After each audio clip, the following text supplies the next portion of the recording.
बिस्मिल्लाहिर्रहमानिर्रहीम अस्सलाम वालेकुम। क्लास 9th का मैथ का आज हमारा पहला लेक्चर है बच्चे। पहला ही चैप्टर है हमारा जिसका नाम है मैट्रिक्स। उर्दू में इसको कालब का नाम दिया जाता है। अब सबसे पहले आपको पता होना चाहिए मैट्रिक्स कहते किसके हैं। तो मैट्रिक्स हमारा क्या है, कलेक्शन है नंबर्स की, और उसको फिर हम उसको क्लोज कर लेते हैं ब्रैकेट्स के अंदर, जिनको हम स्क्वायर ब्रैकेट्स का नाम देते हैं। यानी हमने क्या किया, हमने कुछ नंबर्स ले लिए, लेट्स सपोज 5, 10, 9 और 15, इनको एक ग्रुप की फॉर्म में लिख दिया, कलेक्शन की फॉर्म में लिख दिया, और उसके बाद फिर इसको ब्रैकेट्स में क्लोज कर दिया, तो ये हमारा एक मैट्रिक्स बन जाएगा। इस तरीके से आप किसी भी तरतीब में लिख सकते हो। जैसे यहाँ पे मैंने लिखा हुआ है, इसमें भी कुछ नंबर्स लिखे मैंने और उनको ब्रैकेट्स में क्लोज कर दिया। इसी तरीके से यहाँ पे भी मैं कुछ नंबर्स लिखे और उसको ब्रैकेट्स में क्लोज कर दिया। अब आप इसमें देख रहे होंगे मैंने कुछ लाइंस लगाकर, तो यहाँ पे R1 और R2 वगैरह लिखा हुआ है, जैसे यहाँ पे C1, C2, C3 लिखा हुआ है। ये क्या चीज है? एक्चुअली हम अपने नंबर्स जो लिखे रहते हैं उनको दो तरीके से शो कर सकते हैं। एक होती है रोज और दूसरे कहलाते हैं कॉलम्स। रोज क्या है? जब हम हॉरिजॉन्टल लाइंस को देखते हैं, जो हॉरिजॉन्टल वे में नंबर्स लिखे रहते हैं, ये कंबाइन होकर जो एक पूरी लाइन है, इसको हम रोज, ये रोज कहलाती हैं, और पहली लाइन को हम R1 का नाम देते हैं। इसी तरीके से हॉरिजॉन्टल जो दूसरी लाइन होगी उसको हम R2 का नाम देंगे, ये सेकंड रो हो जाएगी। फिर जब हम वर्टिकल नंबर देखते हैं, नंबर जैसे ऊपर से नीचे जो नंबर आ रहे हैं, तो पहले जो लाइन है, पहली जो लाइन है उसको हम कॉलम, इनको कॉलम्स कहा जाता है, उसको हम C1 का नाम देंगे।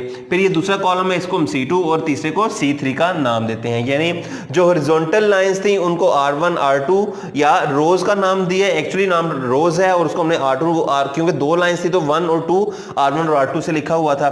और जो कॉलम्स होते हैं, जो हमारे पास वर्टिकल लाइन है, उनको कॉलम कहते हैं, और उसको C1, C2, C3 से शो किया गया है। इसी तरीके से इसमें अब आपके पास 3 रोज आ रही हैं। अगर आप देखें तो पहली रो है, फिर दूसरी रो है, और उसके बाद ये तीसरी रो आ रही है। अगर वर्टिकली देख लिया जाए जो हमारे कॉलम्स हैं, तो ये पहला कॉलम है, ये दूसरा कॉलम है, और ये तीसरा कॉलम है। तो अगर आपसे कोई पूछे कि इसमें कितने रोज हैं, तो यहाँ पे हमारे पास 2 रोज थी, 3 कॉलम्स थे। और अगर यहाँ पे देखें तो 3 रोज आ रही हैं और 3 ही कॉलम्स आ रहे हैं। आगे चलते हैं, यहाँ पे आपके पास एक रो और दूसरी रो, तो 2 रोज आ रही हैं और 2 ही कॉलम्स आ रहे हैं। यानी 2 वर्टिकल हॉरिजॉन्टल लाइंस हैं, 2 ही वर्टिकल लाइंस हैं, तो उसके में रोज भी 2 हो जाएंगी और कॉलम्स भी 2 हो जाएंगे। तो बच्चे जब इनको कंबाइन करके बोला जाता है तो वो इसका कहलाता है ऑर्डर।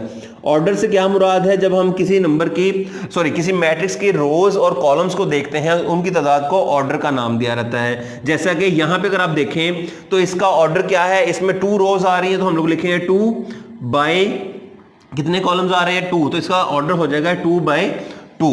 इसी तरीके से अब ये वाला जो मैट्रिक्स है, इसका अगर आपने ऑर्डर लिखना हो तो आप क्या लिखेंगे? ऑर्डर इज इक्वल टू, क्या इसका ऑर्डर होगा? देखें कितनी रोज आ रही हैं, 1, 2 एंड 3। 3 रोज हैं बाय कितने कॉलम्स हैं? 1, 2 एंड 3, तो 3 ही कॉलम्स आ जाएंगे। इसके बाद आगे चलते हैं, जो हमारा पहला मैट्रिक्स था, अगर इसका आपसे ऑर्डर पूछ लिया जाए तो इसका ऑर्डर आप कैसे लिखेंगे? सबसे पहले इसमें देखें 1 और 2 रोज आ रही हैं, 2 बाय कॉलम्स 1, 2 एंड 3, और कॉलम्स कितने आ रहे हैं? 3। तो ये इसमें देखें आप लोग, ऑर्डर इसका 2 बाय 2 था। पहले हमेशा रोज लिखी रहेंगी, फिर हमेशा कॉलम्स लिखे रहेंगे। यानी ये हमारी रोज हैं और ये हमारे कॉलम्स हैं। इसी तरीके से यहाँ पे ये हमारी रोज हैं और ये हमारे कॉलम्स हैं। फिर आगे चलते हैं, ये हमारी रोज हैं और ये हमारे कॉलम्स हैं। यानी पहले हमेशा रोज की तादाद लिखी रहेगी, उसके बाद हमेशा कॉलम्स की तादाद लिखी रहेगी, तो ये कंबाइन होकर उसका ऑर्डर कहलाता है। अब बच्चे जो उर्दू मीडियम है उनके लिए बताता चलूं, उर्दू में उसको रोज को हम कतारों का नाम देते हैं और ऑर्डर को उसको मर्तबा का नाम दिया रहता है। बाकी सबका सारे का सारा सेम रहेगा,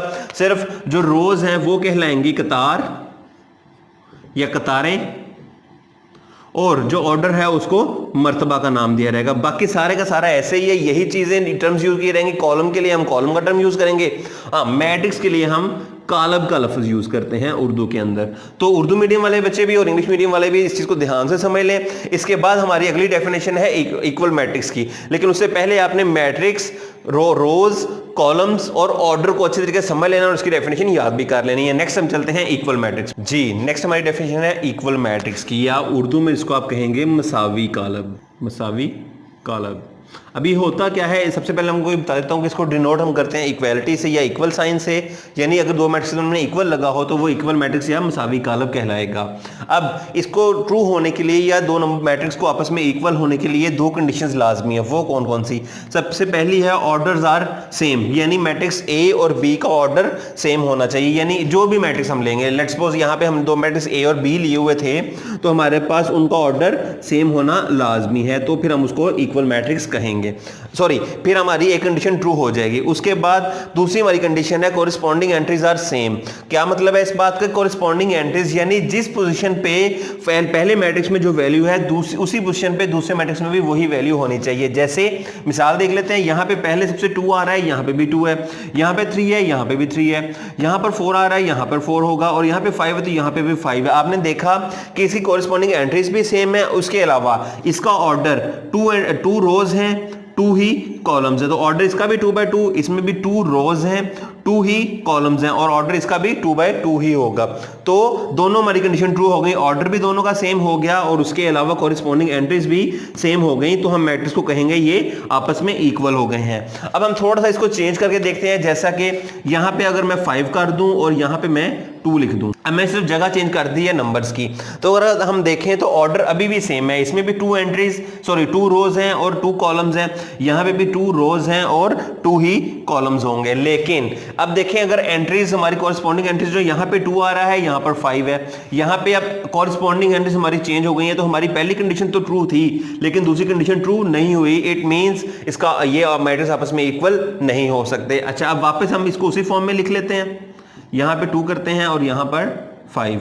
अब थोड़ा सा हम मैट्रिक्स का साइज चेंज करते हैं, यानी यहाँ पर 6 लिख लें और यहाँ पे 7, सॉरी यहाँ पर 7 आ जाएगा जी, यहाँ पे 6 लिख लें और यहाँ पर 7। तो उसके बाद अब हम देखते हैं इसकी एंट्रीज, 2 है, 3 है, 4 है, यहाँ पे 5 और 5 है, लेकिन यहाँ पे 6 और 7 आ रहा है। उसके अलावा ऑर्डर देख लें, यहाँ पे 2 रोज, 2 कॉलम्स, ऑर्डर 2/2, और रोज कितनी है 3, ऑर्डर कॉलम कितने हैं 2, और ऑर्डर हमारा सेम नहीं रहा, तो ये भी मैट्रिक्स आपस में इक्वल नहीं होगा। यानी पहली कंडीशन ऑर्डर सेम होना चाहिए, दूसरी कंडीशन उसकी कॉरेस्पॉन्डिंग एंट्री सेम होनी चाहिए। जब दोनों कंडीशन फुलफिल हो जाएंगी, ट्रू हो जाएंगी, तब हम कहेंगे कि हमारा मैट्रिक्स आपस में इक्वल है, तो इसको हम इक्वल मैट्रिक्स का नाम देंगे। अब बच्चे मैंने यहाँ पे थोड़ी सी चेंजिंग की है, 2 3, यहाँ पे 2 आ रहा है, यहाँ पे भी 2 है। ऑर्डर हम पहले देख लेते हैं, यहाँ पे 2 रोज हैं और 2 ही कॉलम्स हैं।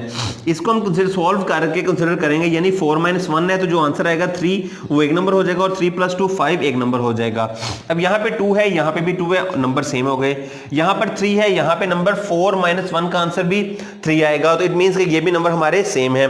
फिर यहाँ पे 4 आ रहा है, यहाँ पे भी 4 आएगा, यहाँ पे 5 है, यहाँ पे 3 + 2 5 आ जाएगा। यानी अगर हम इसको सॉल्व करके देखें तो हमारे आंसर वही आते हैं जो कि यहाँ पे दिए हुए हैं। तो चूंकि हमारे आंसर सेम आ रहे हैं, हमने कंसिडर भी आंसर्स को ही करना है, तो फिर ये भी मैट्रिक्स आपस में इक्वल हो जाएंगे, सेम रहेंगे। यानी आपने क्या बात यहां से समझनी है कि हमने जो कंसिडर करना है वो यहां से सॉल्व करके जो आंसर आएगा हम उसको देखते हैं।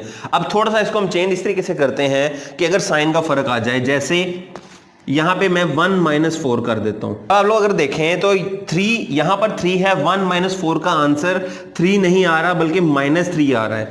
अब ये मैट्रिक्स आपस में इक्वल नहीं हो सकते। उसकी वजह क्या है? क्योंकि यहां पर 3 है और यहां पर -3 है, और 3 और -3 आपस में इक्वल नहीं है, तो कॉरेस्पॉन्डिंग एंट्रीज यानी दूसरी कंडीशन ट्रू नहीं होगी, तो इसलिए हम इसको आपस में इक्वल नहीं कह सकते। तो होपफुली बच्चे यहां तक क्लियर हो गया होगा। अब आपने matrix, rows, columns, order of matrix और इक्वल मैट्रिक्स की डेफिनेशन अच्छी तरीके से प्रिपेयर कर लेनी है।